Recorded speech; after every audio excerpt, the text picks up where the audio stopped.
আমরা একটা গাণিতিক সমস্যা দেখি।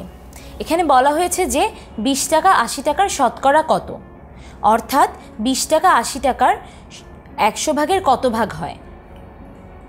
প্রথমে আমরা চিন্তা করি যে 20 টাকা 80 টাকার, অর্থাৎ 80 টাকার মাঝে 20 টাকা যদি আমরা লিখি তাহলে এটাকে আমরা লিখতে পারি 20/80।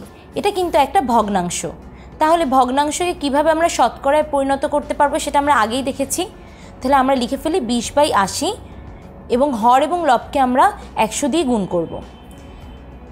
1/100কে যদি আমরা আলাদা করে ফেলি তাহলে থাকে 20 গুণন 100 ভাগ 80। এটা যদি আমরা কাটাকাটি করি তাহলে আমরা পাই 25 এবং আমাদের এই পাশে ছিল 1/100, তাহলে হবে 25/100, অর্থাৎ 100 ভাগের 25 ভাগ। এটাকে আমরা লিখতে পারি 25%। একই রকমভাবে তোমরা একটু করে ফেলো তো 75 টাকা 120 টাকার শতকরা কত করে আমাকে কমেন্ট সেকশনে জানিয়ে দাও। আমরা এখানে দেখে নিই কীভাবে করতে পারি।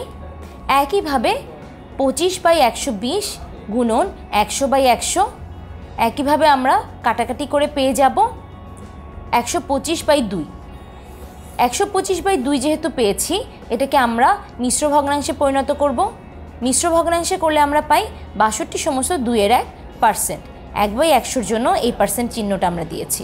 তাহলে আমরা দেখলাম যে কিভাবে আমরা ভগ্নাংশ আকারে থাকা যে গাণিতিক সমস্যাগুলো আছে ওগুলোকে শতকরায় প্রকাশ করতে পারি।